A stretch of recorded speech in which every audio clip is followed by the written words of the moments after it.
How does a negative equity trade affect a lease quote? Well, I got one right here. Let's take a look. So this is a lease quote for a 2024 BMW X3.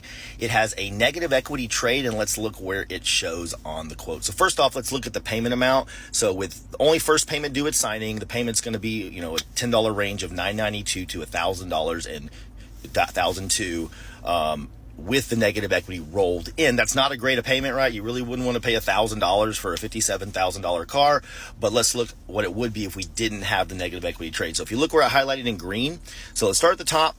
The car's $57,000. There's a big discount, $7,600, a big rebate, $2,500. All that's good so far.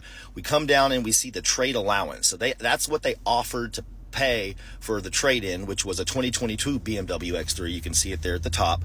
If you come all the way down to the bottom, this is where it can get confusing because it's not right next to each other. The payoff for the BMW, the 2022, is there at the bottom. Trade payoff, $30,846. So if you subtract $25,000 from $30,846, you get a negative equity of $5,846. So there's an extra $5,800 added to the price of the car, and you can see we get down to the bottom and boom, look, even with discounts and rebates, we're right back to $57,000, even a few $100 more than the original cost.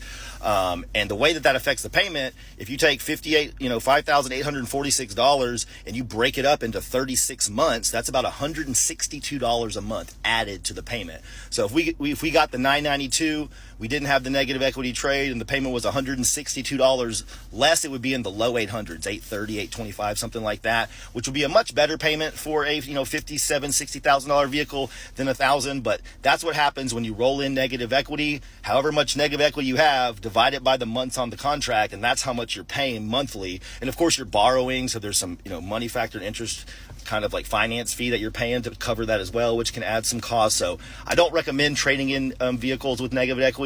It's only going to add to your payment amount. All right, guys, I'm Adam the Lease Guy. If you found this helpful, please like, subscribe, and come back for more.